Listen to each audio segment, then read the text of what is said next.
Grief is such an overpowering emotion, especially after losing someone so close to you. It can take months, years, even decades to get back to normal, if that's even possible after experiencing a significant loss. This podcast was created to help you move through and release the emotions, allowing you to heal the hurt and begin living again. Listen in as I chat with medical professionals, grief workers, and people who have first-hand experience in losing a loved one, what their experience has been, and what they did to help heal themselves and those around them. Life isn't always sunshine and rainbows, but I believe there is always a silver lining if you're willing to look. Welcome to the Release Podcast.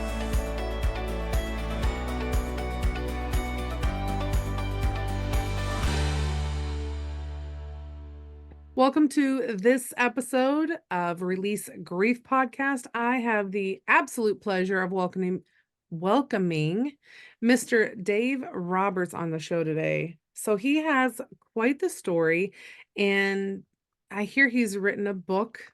He's participated in a couple things. So I'm excited to talk to him because this is a story that, no parent ever wants to go through it, but I will let Dave talk about it in his own words, and just welcome, Dave. Thanks for being on the show. Well, Faith, thanks for having me, and I'm very excited to share my story and answer any questions you have about what I've done to process grief after the most catastrophic loss of my life. But let me give you some brief background.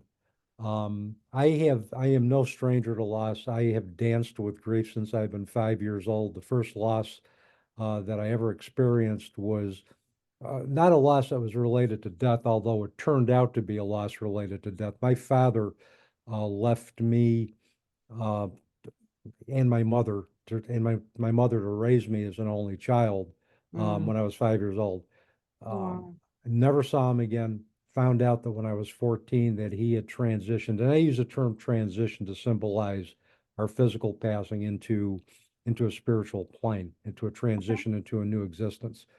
Um, so I grew up without a father. My mother, yesterday was her 30th anniversary date that Mm, she had transitioned. And my mother instilled all of the values in me that have made me, I believe, the person that I am. She taught me about integrity. She taught me about honor. She taught me about honesty and genuineness. So my mother is still one of my greatest teachers today. And I've experienced, Faith, a variety of different losses, pet loss. I've transitioned 7 beloved pets. mhm, I've had friends that have transitioned due to cancer. Both of my mother, as I mentioned, transitioned 30 years ago on March 11th. My maternal grandmother and my maternal aunt, who also helped my mother raise me when I was a child, they transitioned. So I've experienced loss throughout the lifespan. The loss, however, that threw me and unintentionally in headlong into the mm, field of death, dying, and bereavement was the transition of my 18-year-old daughter, Jeannine, on March 1st, 2003, due to a rare and aggressive form of cancer called alveolar rhabdomyosarcoma, which is a connective muscle tissue sarcoma, very rare and unfortunately very aggressive and incurable.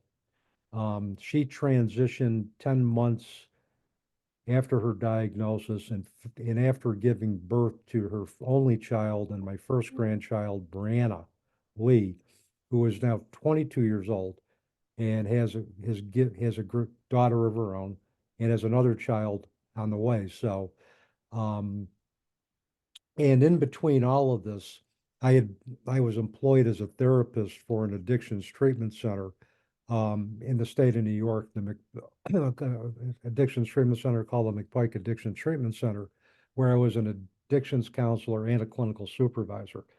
Um, to give you the time frame, my daughter was diagnosed in May 26, 2002. I had been working at the McPike Addiction Treatment Center for about 16 years. It worked with individuals with all types of trauma due to addiction, as a result of addiction, as a result of coming from dysfunctional families. And I had gotten my master's degree a week before she was diagnosed. So before all of her diagnosis, Mm. I had a grandchild that was born on May 2nd. I finished the requirements for my degree on May 19th, 2002. And on May 26th, I found out that I had a child with terminal illness.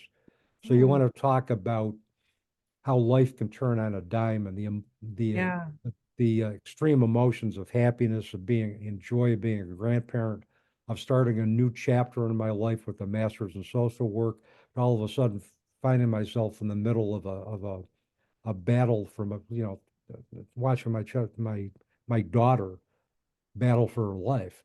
right. And so you want to talk about, just a whole bunch of extreme emotions and everything that threw my world upside down. That was it. The other part of that is I discovered that after she had transitioned at home with hospice services, my training and my education didn't remotely prepare me for the Oh, I path I bet. was about to walk. At 47 years old, I was faced with learning how to walk again in a world that was very terrifying, that was very unfamiliar. And the question I had continually asked myself was, how in the hell am I going to go through life without the physical presence of my daughter? How do I begin to navigate this? That is Um, one of the hard ones. Like it, because for lack of a better term, you expect them to be there forever, at mhm. least to see you pass. You don't expect your children to pass before you. No, it's And unnatural. I mean, talk about unmanaged expectations, right? Well, I mean, no parenting book ever prepared us as parents to bear a child. I mean, No, there's no way you can understand it unless one you've experienced it. And the only way you can make sense out of it is to go through it. And what happened to me and my family and her two surviving siblings, I would not have wished on my worst enemy. In faith, at the time, I knew who my worst enemy was, but I would Mhm. not have wished that on anybody. um, Yeah. because it was something that what I want your listeners to understand is with cancer and with any terminal illness, there is the grief before the grief. I Yeah. I grieved the loss of her spirit, the loss of her physicality, the loss of her autonomy, the loss of the person that I knew. Cancer just stripped that away. Yeah, it Um, destroys them. and to watch that cancer take her away piece by piece was one of the most excruciating, and was one of the most excruciating things I've ever been through. Um, in fact, when we got a prognosis that treatment was no longer going to be effective or no longer even warranted, Hmm. when we got a prognosis of 1 to 3 months in January of Mm. 2023, we brought her home with hospice. And in February, we brought her home. We brought hospice services into our home. And I just looked at my wife and I said, "Sure, I can't watch this. I got to go back. I got to go to work." So I got to go to work. I can't watch her die anymore. Right. Um, and I can't watch her dying. I can't watch the deterioration. Plus, I had to save time on the back end for what I knew was going to be the inevitable funeral. So, Right. Yeah. but it just got to a point where I had reached my saturation point. I said, I can't do this. I got to at least have some type of structure at work until I have to again take time off, for the funeral arrangements and the aftermath.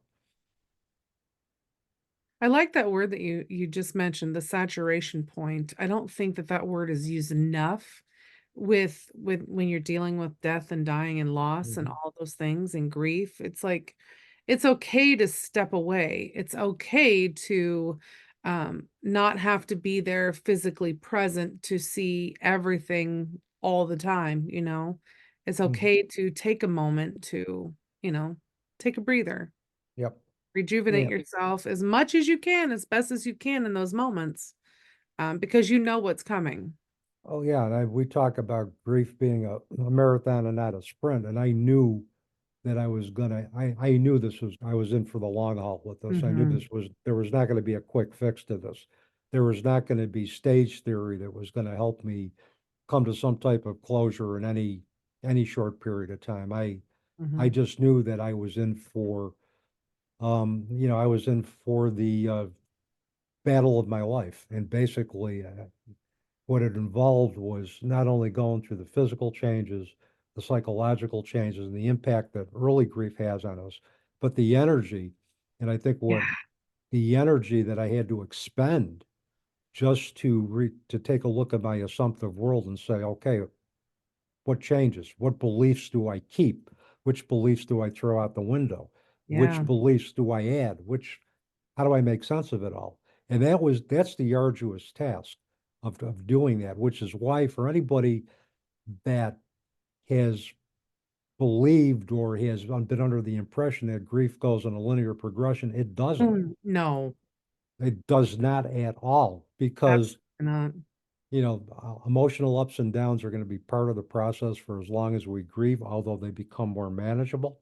Hmm. Yeah, but the other part of it is just the intense cognitive restructuring that we have to do to rebuild our worlds after a loss. Yeah. That's a years long process in and of itself to make sense of it all Yeah. Yeah, I and to agree with and you. and to learn to move forward in our grief and integrate our grief and decide to commit to a life that is based on service and purpose. Yeah. Because it could be, I mean, it can take you a couple years to transition into like a new quote unquote new normal or whatever it is you want to call it. Um, before you feel like you're even remotely doing anything worthwhile or coming up for air or Mhm. not stuck in the depths and the pit of it. Yep, Yeah. So how long was your daughter sick? Like from the time that she was I'm sorry if you said it, I missed it. it's okay. How long from the time she was diagnosed till when she passed? She was diagnosed May 26, 2022, or 2002, excuse me. And she transitioned March 1st, 2003. So you're probably talking about 10 months, if that. Okay. The 5-year survival rate for her type of cancer was anywhere from 10 to 15%, depending on the studies that you read, which Yeah. translated means that she had an 85 to 90% chance of transitioning or dying or passing away, however you choose to conceptualize, our physical death, Right. within 5 years, and it took her less than a year. Mm. And her pregnancy masked any type of differential diagnosis. She had injured her foot early in her pregnancy. Her foot continued to swell. They tried traditional methods for treating an injured foot, such as, elevation, rest, a walking boot, but her foot continued to grow larger. And Hmm. in April of 2022, her podiatrist wanted to do an MRI, but Jeannine refused. She wanted to wait until after Brianna was born. And once she got the MRI, they found an undefined 8 centimeter mass at the bottom of her foot. They took a biopsy. It was highly suggestive of cancer. We got our local oncologist in Utica confirmed the diagnosis, and that diagnosis and the grim prognosis that we got was later confirmed at the Dana-Farber Institute in Boston, which is one of the best hospitals in the country, perhaps the world, for doing pediatric uh, research on pediatric sarcomas and also doing pediatric treatment for sarcoma. So So they didn't have an answer for us. sure. That's hard too. Like not having the answers and not knowing a clear path and not, and just struggling through the initial diagnoses of everything. How far What along was she? she was far along as far as pregnancy. Yeah. Yep. Oh, we did we she had we she was not formally diagnosed until after she gave birth. So it was Oh, like, okay. you know, we couldn't we didn't even, you could have just like told me we were flying to Mars on a rocket ship, and I would not have been as surprised as I was to get the news that she had cancer. That was the last thing that we'd even thought was going on. But as it turns out, she had the deadliest form of sarcoma, the most aggressive form of sarcoma, In fact, Faith, the way the prognosis, the way the information was given to us is the oncologist had said to us, it was my daughter that was there, my wife Sherry, me, and at that time, my daughter's significant other, and Brianna's father. She said there's she has a stage 4 cancer with bone marrow and lymph node involvement. There is no cure for her cancer. The only hope that we have is doing aggressive chemotherapy to put her cancer in total remission until we find a cure. So what I heard and what my daughter heard, and as I saw her, tears were streaming down her face when she heard the prognosis. She heard the doctor's Yeah. prognosis. And what we both heard, and what I heard loud and clear, was your daughter's going to die. Yeah. That's it. Unless there's a miracle, Right. she's going to die. This, And she no, went through, yeah, she went through 6 rounds of aggressive chemotherapy, which only put her cancer in 80% remission. And unless it's 100% or bust when it comes to cancer. There were 20% still remained. One new site resurfaced after they did the retesting. And then in a matter of, right after the holidays, her cancer mm, just came back with a vengeance. And that's when we were told there were no other treatment options. And at that time, my daughter just said, I don't want to do any more treatment. I just, let me just go home. And so we brought hospice in. So they did the palliative care, and they were great for the time that we had them. And right after, in fact, a year on Jeannine's year angel, no, the first Christmas that we had without Jeannine's physical presence, hospice brought over gifts for our mm, granddaughter. And at oh, the time, with all of this, and I to backtrack, my daughter, her significant other, their cat, Brianna, their and my son Dan, my son Matt, my wife Sherry, and I all lived in the same house together, and we have a single level ranch. So the joke on our street at the time was how many four-leggeds and two-leggeds could you get into a single level ranch? But we made it work.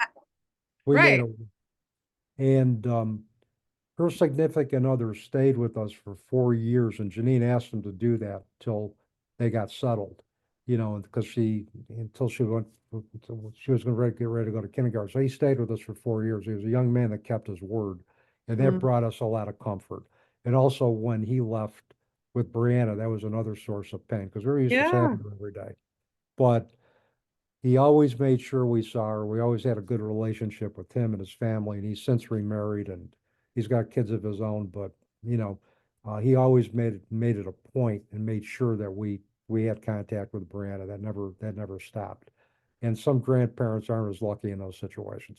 You're right. I've heard stories of some grandparents not being quite so lucky of not seeing the grandkids or, something happening after the fact. And it just causes a whole other, like, I don't know, ripping off of the Band-Aid again, and just Hmm. keep opening that wound and not really letting it heal because that's a living version of your child. So Yeah. you know, And as she gets older, she is not only looks a lot like her mother, she acts like her mother. Now you could talk about inherited disposition, but inherited disposition only goes so far. We're talking about personality, we're talking about mannerisms. And I look at there were days I would look at Brandon and say, and I call her Jeannine because what she did was just so much like her mother. right. And so can you look at inherited disposition? Maybe to an extent if you wanted to look at a scientific explanation. But then again, there may be a more sacred explanation that maybe a part of my daughter's soul resides within my granddaughter, and my daughter's spirit will continue to come out through my granddaughter, which and that's Absolutely.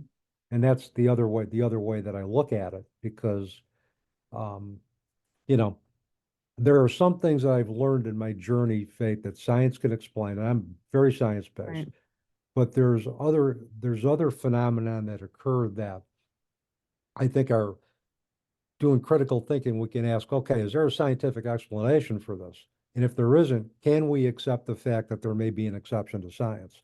So I've learned to integrate psychology, science with spirituality and holistic practices to recreate my new assumptive world. And that is, among other things, has allowed me to move forward in grief and find peace with what's happened, with Right. the physical Right. passing of my daughter. Yeah, I think that's a smart move, incorporating the holisticness of, everything around you as well, because otherwise there'd be a formula to get over grief, and Hmm. science would have already created it, because grief has been around since the existence of man. Oh, for sure, for sure. So, I mean, so we go go ahead. ahead. I didn't. No, I'm good. I'm good. No, I was just gonna say, you said you mentioned in the intake that you wrote a book, and you Yeah. wrote it with who? Reverend Patty Farino, and there's a whole story behind this. How we met. If you have time, I'll give it to you. This is Absolutely. Lay it okay. on me. I'm All right. excited. Okay. We're as I mentioned, Jeannine transitioned March 1st, 2003. So now we're going to fast forward 7 years to August 25th, 2010. I was Okay. involved on a conference committee or with a conference committee that was planning a grief, a day-long grief training, a grief conference called Beyond Words, Creative Approaches to Grief. Okay. And on August 25th, I got a call from an interfaith minister from Long Island by the name of Reverend Patty Farino, who was, and we had online registration for the conference. She had heard about the conference from another colleague of hers. And at the time, Patty was working as an interfaith minister with parents to the Angel at the Angel of Hope in Long Island. The Angel of Hope is a statue that commemorates um, and honors children who have transitioned, and is a place where parents can come and honor their children. So Patty was doing a lot of work at the time with them. Wanted to go find out about the grief conference through a colleague and wanted to attend. Um, she told me when she got on the phone with me that she had all of her workshops lined up. She entered her credit card information. She double checked everything, went to hit submit. The computer went blank. Computer screen went blank. That's And never a good sign. no.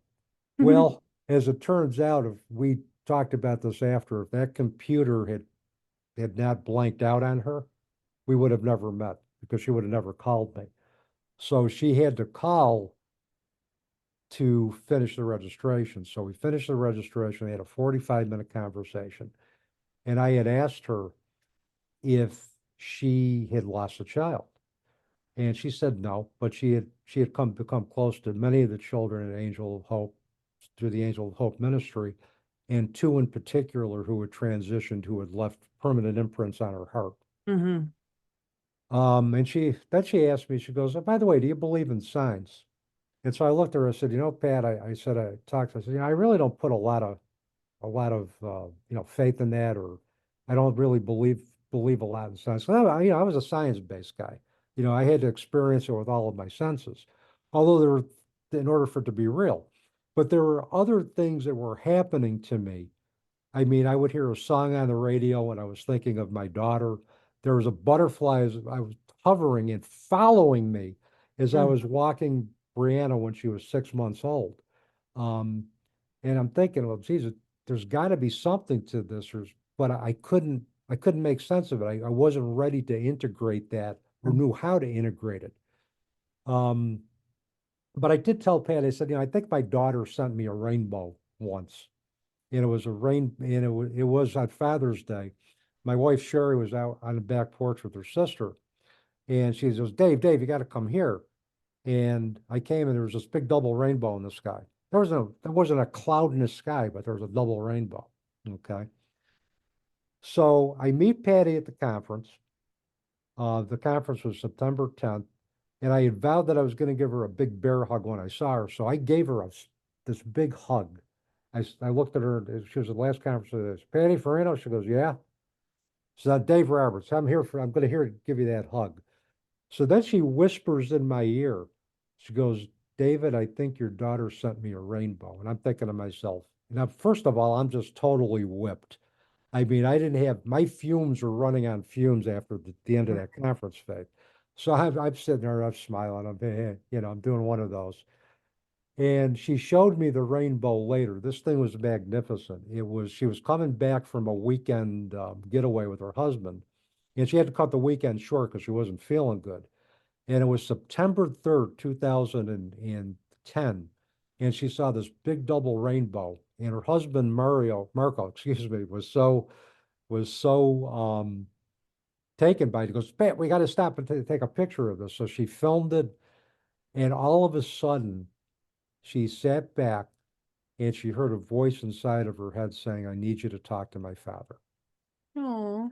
And so Patty said, okay, but who's your father? She goes, it's the man that you talked to about the conference. I need you to talk to him.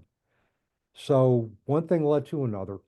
Patty had said, if you ever, there was a event that I had been considering going to, Mm-hmm. called Embrace the Power of Change. It was by a then colleague of ours. And Mm-hmm. Patty had a booth for the Angel of Hope. And she was going to volunteer there. She goes, look, if you ever get to Long Island, give me a call. If you ever want to come down, and I'll show you my Long Island. So I sat on it for about 2 weeks, and she said this to me after just before she left for the conference. I called her up. I said, Pat, I do want to come down. Can you tell me about any hotels, airfare, airlines? She looks at me, she goes, well, you can stay here with me and my husband. I'm thinking, that's great. I said, is your husband going to be okay with this? Because I don't want to be getting in the way of Right. any, he goes, no, he'll be fine. I asked her probably about 300 times between now and the time I got there in November, Right. is he going to be okay with it? And she said, Dave, relax, he's going to be fine.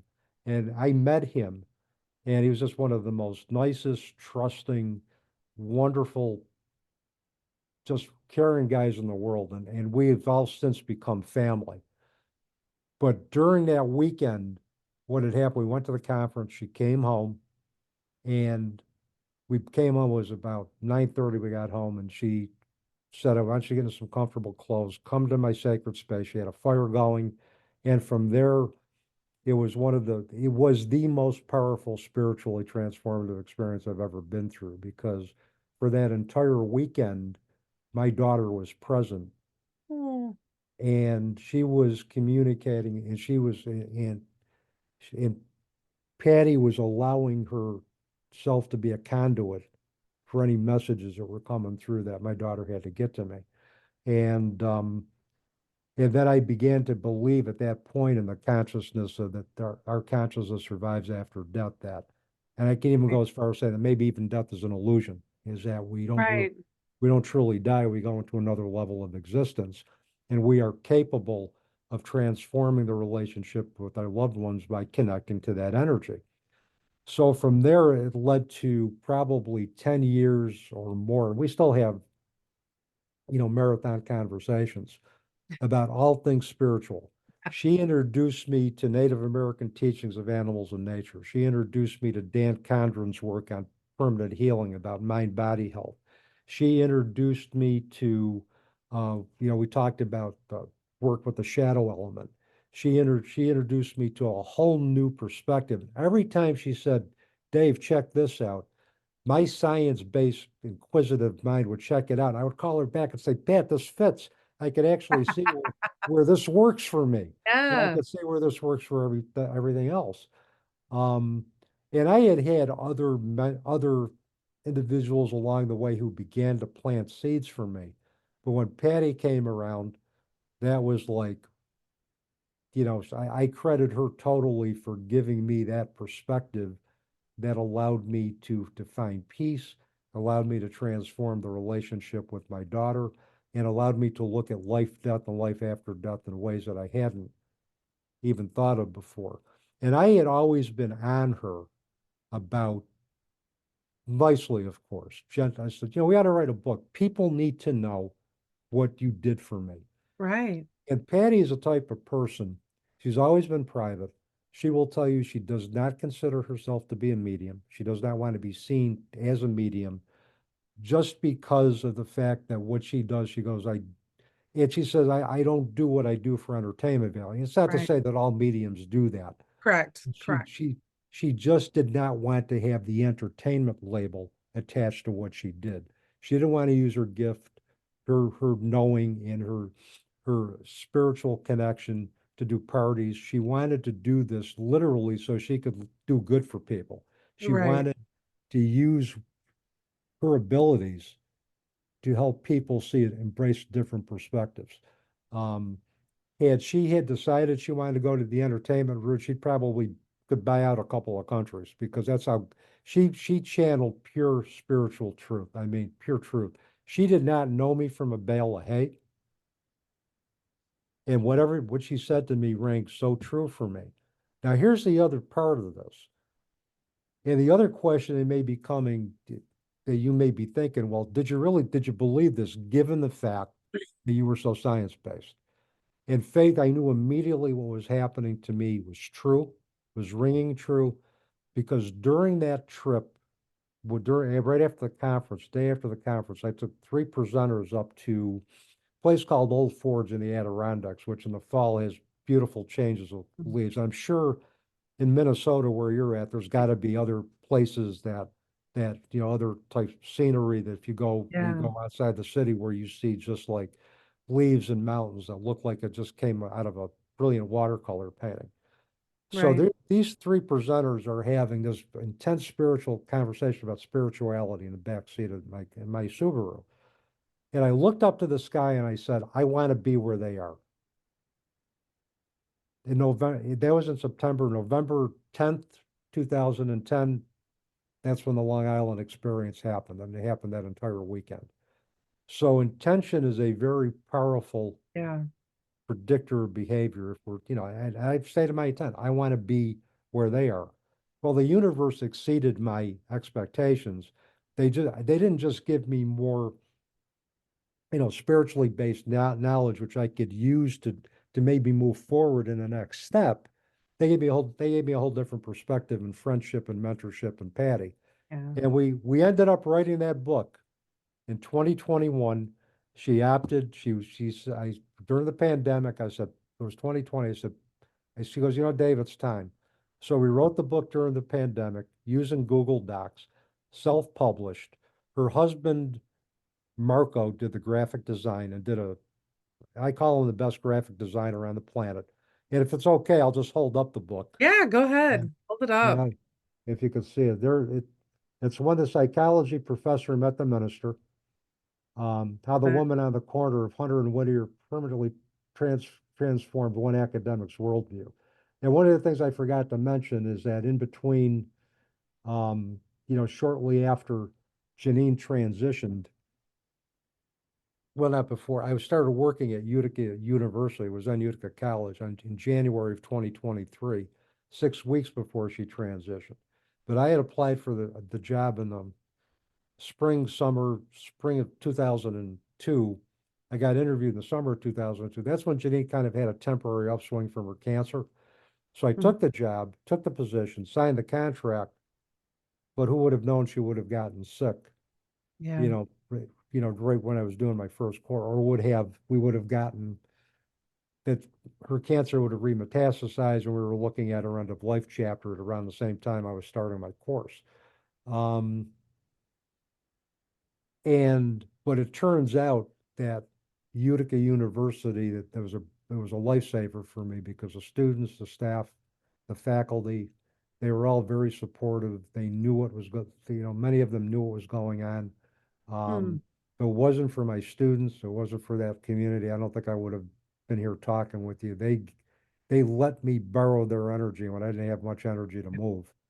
Um, they loved me when I had trouble loving myself, because of everything that had happened and because Right. of, you know, uh, which I realize now, um, where it was a belief that didn't hold water, but at the time for me it did, is that I should have done more to protect my daughter from her Yeah. cancer. And so they loved me when I couldn't love myself.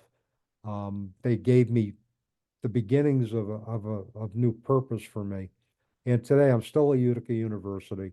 Oh, I've integrated the, congratulations. well, thank you. And I teach care of the human spirit. I teach death, dying, and bereavement. And also I teach impact of addiction on children and families. But, um, that they, and, but, it, but because of the students in my community, because of Patty's influence, I now bring in a lot of the holistic teachings into the classroom. And particularly with death, dying, and bereavement, we talk about the spiritual aspects of dying a lot. And with care of the human Yeah. spirit, we talk about holistic and spiritual practices that can improve physical and mental health. So meeting Patty opened up a whole new different way, not only of looking at grief, finding peace and learning to be feel blessed and gratitude with what I have as Yeah. opposed to over what I don't have. But it gave me a whole new perspective on teaching. It gave me an integrative philosophy, which I Right. now, I am a card carrying member of integrative and believer in integrative medicine and believer that the two worlds of science and spirituality can work quite nicely together, coexist quite nicely together to improve a lot of health outcomes, physical, mental health outcomes, and improve our clarity about our relationship in the world. So, um, and the response we've gotten to the book has been great. Um, and as I mentioned, her husband did her husband Marco did the graphic design, and I want to show you one more piece to show you how attention to detail. See the writing that says, "What do you believe?" Which is Mm-hmm. a big thing. Is that, so what do you believe? What do you believe happens after death? What do you believe? What do you believe about signs? Whatever that happens to be. This is my handwriting that he took off a photo and he put it on a blackboard that uh, Mm-hmm. was in the classroom. So that's just the little touches that he put together. And the book itself is about the spiritually transformative experience, the sampling of our marathon conversations that can show the reader how psychology and spirituality can come together to help individuals transcend personal challenges. And finally, the importance for both the present generation, of course, and for future generations and the present generation of critical thinking and belief Yeah. expansion to transcend challenge. So it's a book that is designed to be read in a few hours. It's a very quick read. Um, it's designed to be a quick read, but yeah, we want it to be a provocative read that somebody will pick up and we've been and read again. We've been very happy with the response, the reviews we've gotten on Amazon. Um, it's a book that, we just want as many people to get their hands on as possible because we think it's got a Mhm. great message and we think it can help a lot of people. Oh, I think I can too. Like it shocks me. Like I don't know why that it does. But it still shocks me how many people think that do not put the two together, the holistic with the scientific and all that stuff. Like I think that there's space and room for both. I think there is too, and I think, and one of the things we mentioned this in the book, and that's one of our early conversations that Patty and I had, is that a lot of people are just believe if they incorporate or embrace a new belief, it has to be instead of their old beliefs. And Yeah, no, it can be in addition to. correct. That's why we talk about belief expansion. Can I Right. believe in science and spirituality? Sure, I can. Yeah. I can believe in separately or together. I mean, it's just and how do we develop critical thinking? It's by consciously embracing or looking at perspectives that are different from our core beliefs and say, what fits? How can this fit? What parts of this can fit? And we don't have to incorporate everything. We can Right. incorporate certain parts to to to to form our own identity, to form our own relationship with the world, to form how we see the world. There's no right or wrong way to do it. No, you just have to figure out which one works for you and Yeah. and how it works for you. Yep.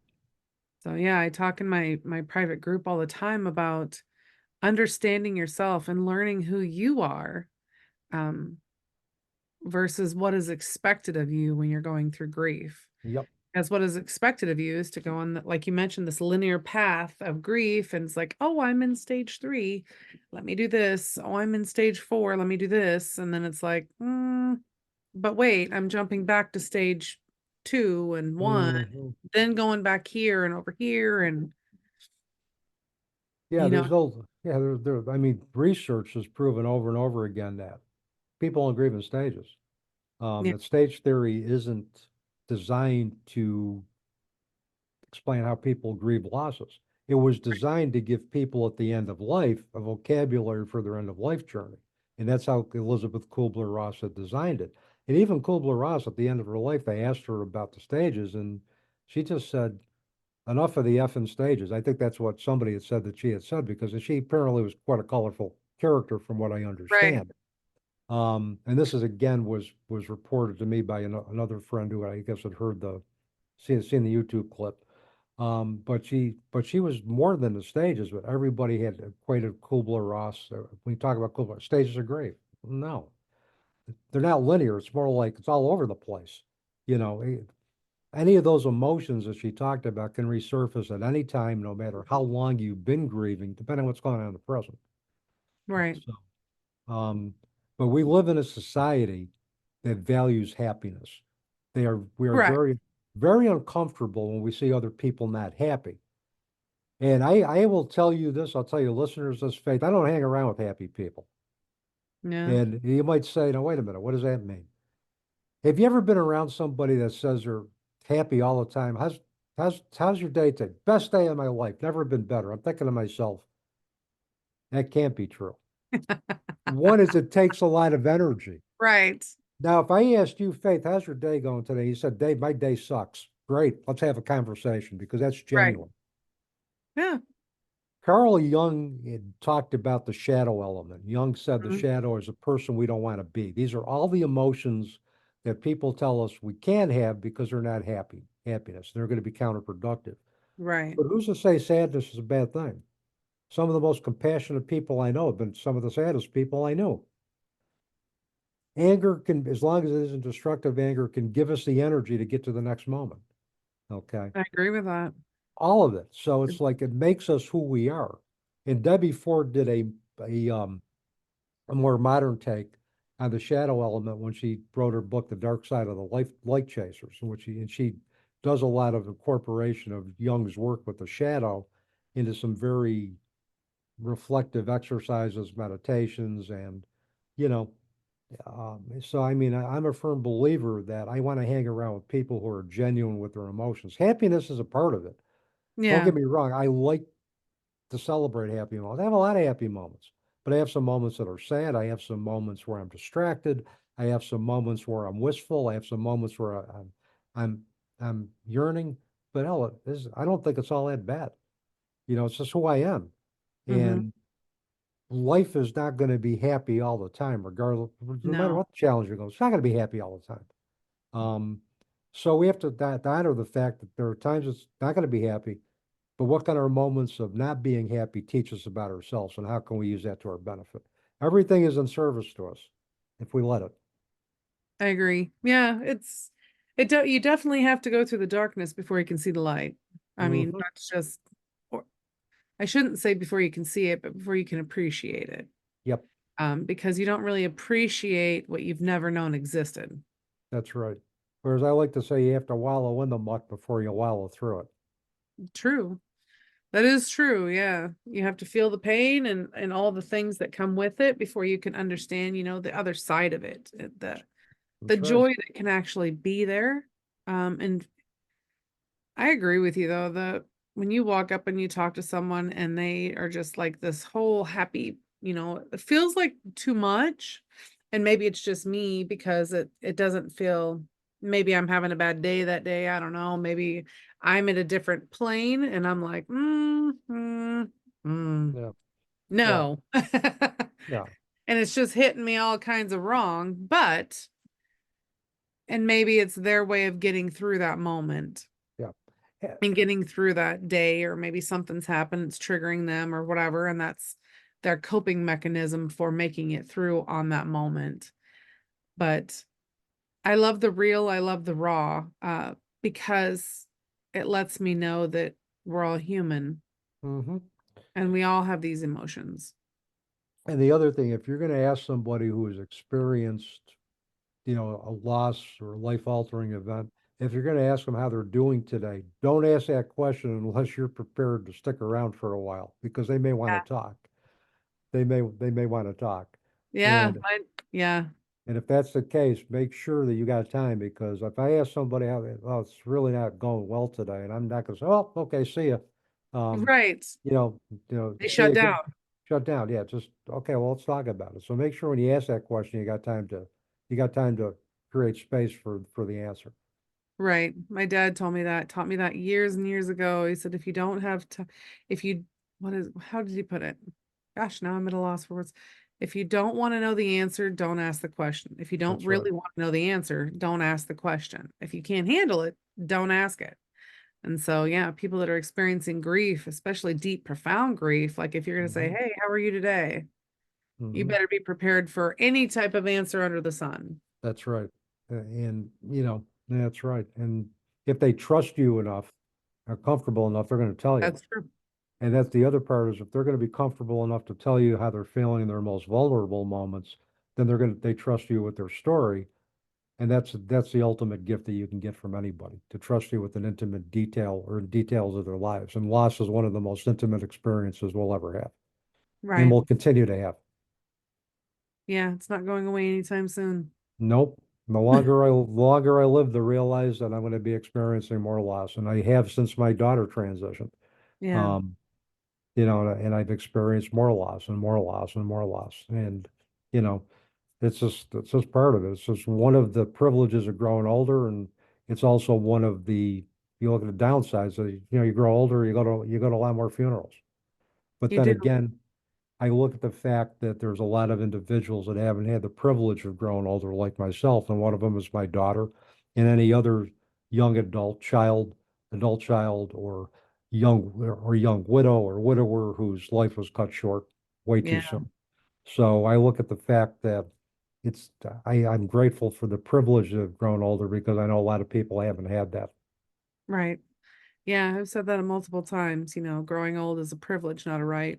We don't all make it there. No, we don't. And so, well, thank you so much for being on here. I mean, the story is just, I watched my father when he had gotten cancer way back in 2004. And my father was my biggest hero. And was this hulk of a guy. And then all of a sudden, when he passed away, he was like this shell of a man that Mhm. I didn't even recognize anymore.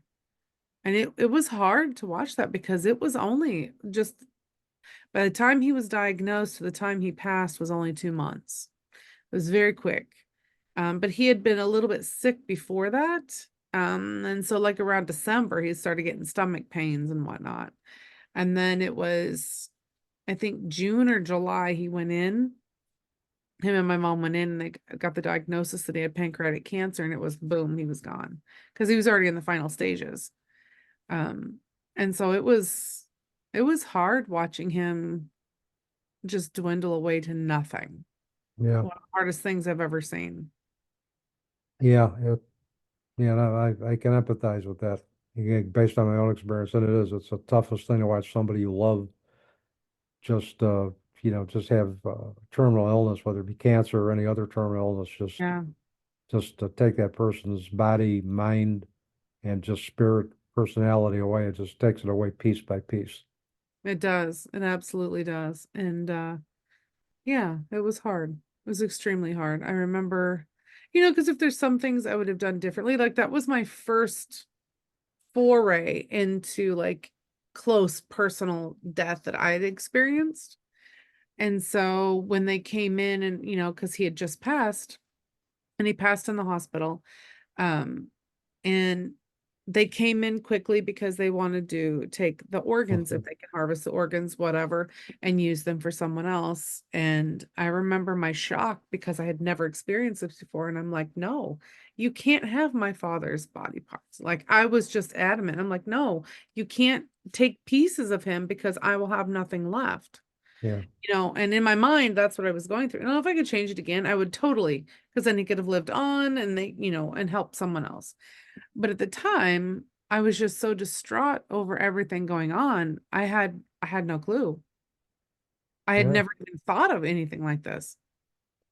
Well, if that were me, if that were me in that situation, I would probably have reacted the same way because I would have been thinking, for me, I would have been thinking, well, cancer has taken away enough of Yeah, my father. I'm not going to let you take any more.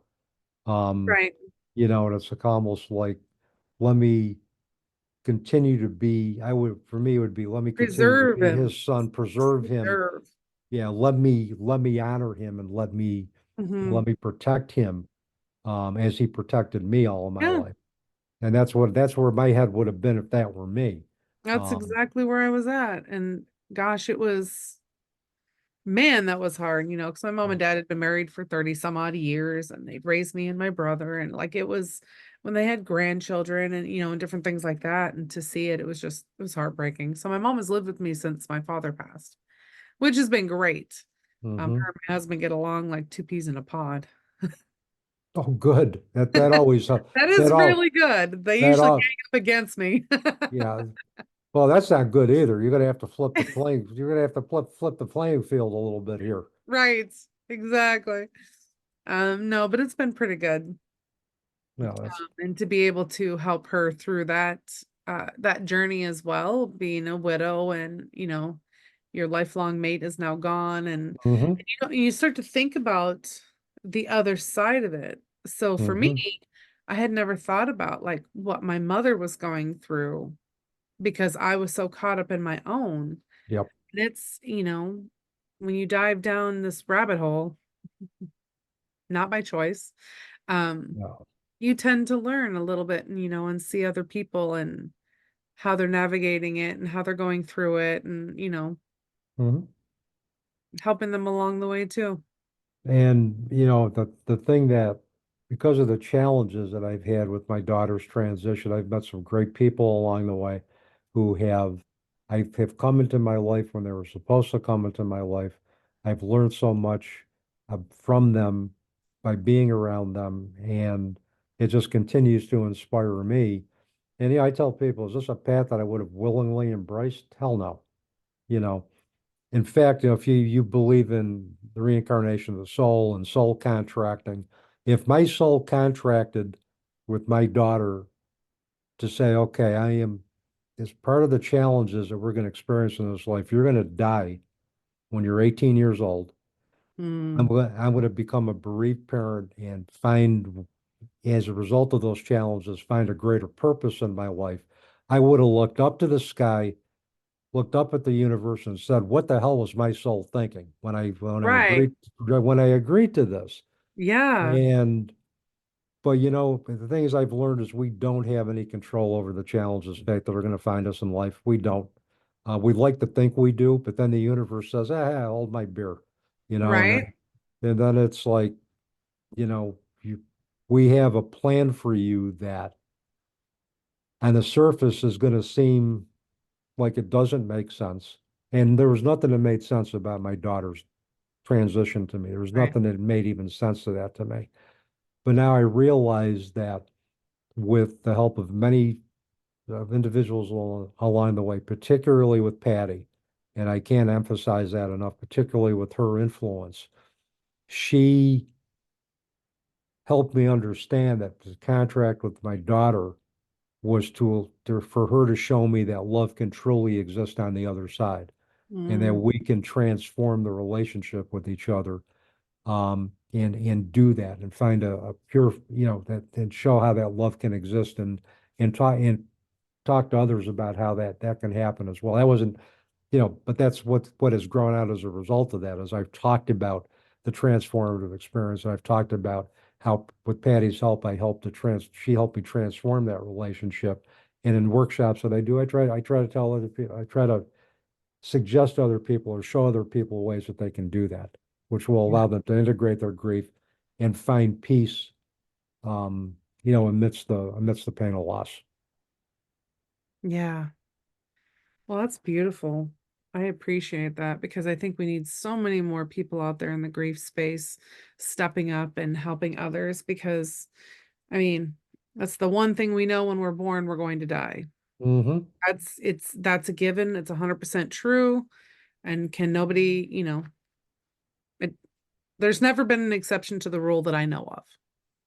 No, So not that I know of either. But there, I'm like, we're going to, but it's one thing that we don't talk about in society. Like it has this huge shunning because it's mhm, brings up so many emotions, so many tears, so many, yep, well, I don't know what to do here. I don't know what to say. It's okay. Neither does yeah, anyone else because this is the first day we're here. yeah, It's the first day we're going through it. yeah. Tomorrow we'll get a little bit better, or, you know, something. And yeah, and then I know there's been other grief coaches and grief specialists that are working to teach others how to be present for another person's grief. They're teaching them what to say, how to be of comfort. Um, and most people don't intend to be intentionally insensitive. I don't Um, think so. Now, if they're saying what they're saying with sincere emotion and compassion, and then something comes out of their mouth, they say, where's that person coming from? It wasn't meant to do any harm. It's just this is what this person was taught to say that would be comforting. Right. But a lot of what they're taught to say isn't comforting. In fact, it may No. undermine a person's grief at that point, or the emotions attached to that grief. Yes. Experienced that myself Yeah. from like from pastors and stuff like it's because they're not it's not I don't think it's taught, and I mean, Mm-mm. and how can you teach someone how to react and how to respond if they've never lost a child or if they've never lost, a parent, Mhm. or if they've never lost like their spouse, or someone significant to them like that, it's hard to teach someone something that they've never experienced. That's right. That's right. And you can't. So basically, we have to try to show grace. We have to try to use empathy to say, if that were me, would I know what to say? Right. And And I don't um, half the time, and I've been through it. And half yeah, the time I still bumble over my words and say the wrong thing. I'm like, oh, hey, how are you today? And it's yeah. like, well, maybe I should have used different words. Well, just to give you some context, if we got time for this, just one Yeah, more quick one. sure. Um, During my daughter's calling hours, one of the nuns who was working at the hospital as a chaplain where my daughter was getting her chemo treatment, came up to me. Now we had an open casket. Came up to me and said, and these were her exact words: I've never seen your daughter more at peace." So I had to let that register for a minute to think about what she meant. I mean, death doesn't get any more peaceful than that. It doesn't get any more peaceful than death. And I'm Hmm. thinking, she just didn't really say that to me. But then, and this is where shock and numbness kind of caused Hmm. me to kind of like to take pause. And this is the positive. The if you're talking about the yin and the yang of shock and numbness, the yang or whatever the positive side of the yin and the yang is, was that it caused me to take pause. I didn't have the energy to punch her out. I wanted to. My first thought would have been to take a Right. swing at her. And that might have been the first time in the history of anything that I would have gotten arrested for punching a nun. Um, but then I thought about it, and there was a time in the hospital where my daughter couldn't get her pain under control. She was screaming in agony, and you want to talk about a feeling of helplessness. Like there Hmm. wasn't anything. They kept us outside while they were trying to get her pain under control. About an hour and a half later, she finally calmed down.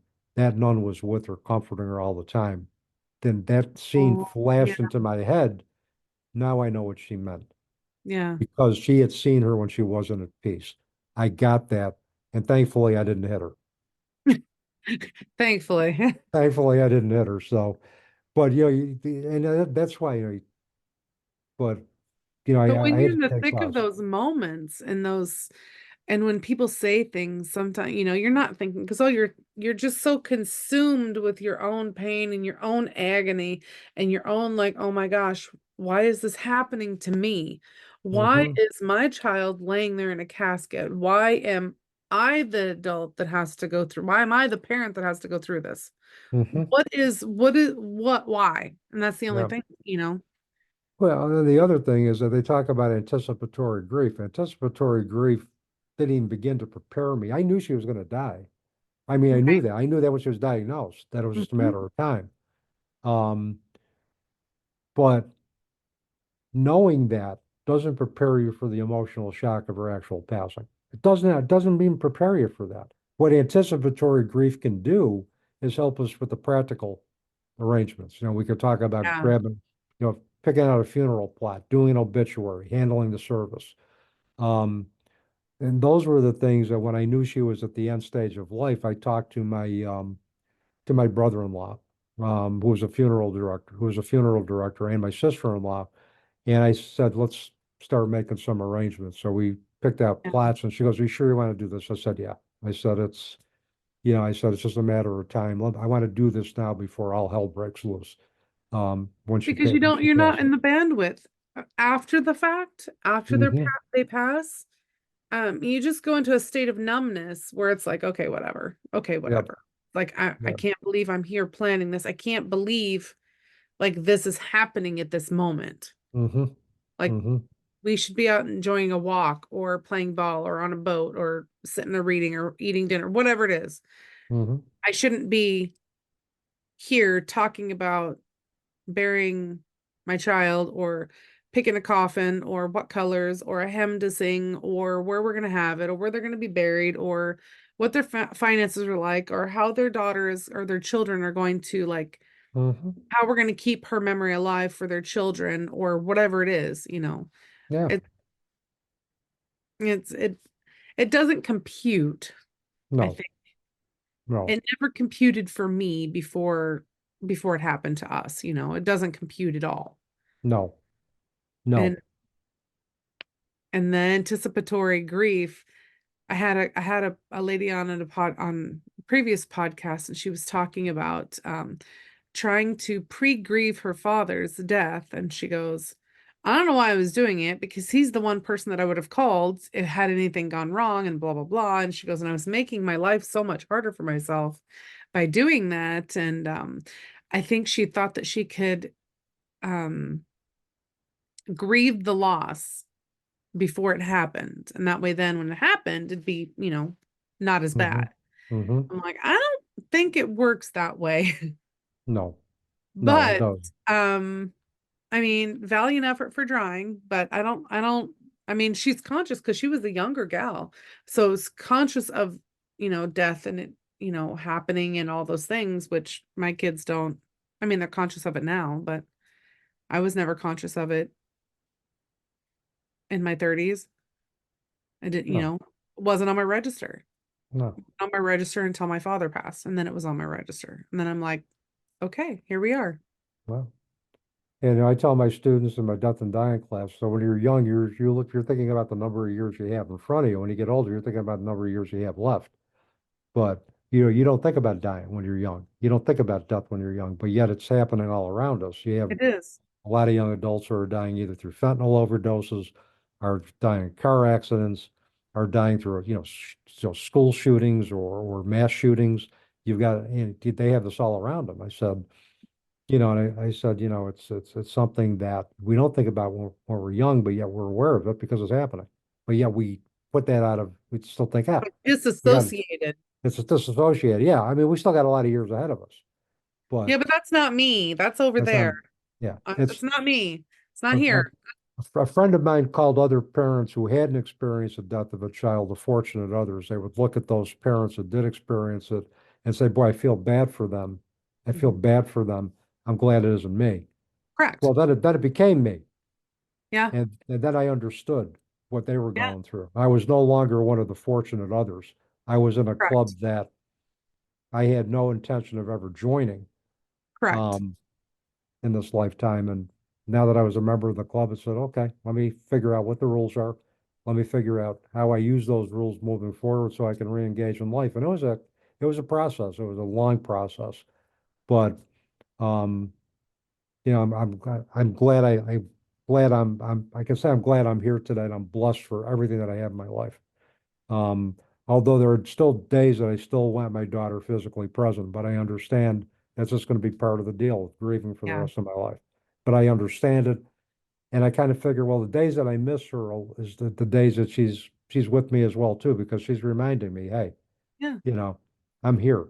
And so, but yeah, I want, and so I look at that now as kind of another way that she makes her presence known through the kind of the yearning that I feel when she's not here. It's Yeah, another way that she makes herself known to me. I love it. That's awesome. Well, thank you so much for being on today's podcast. If you could leave our listeners with one main, like, encapsulating thought to help them, what would it be? Show yourself some grace because this, as I mentioned earlier, grief is a marathon, it's not a sprint. You're not expected to grieve according to others' expectations. You grieve in a way that makes sense for you. You incorporate those perspectives that are going to help you integrate your grief to the best way possible and find ways to empower yourself throughout the journey. Grief is a very disempowering event.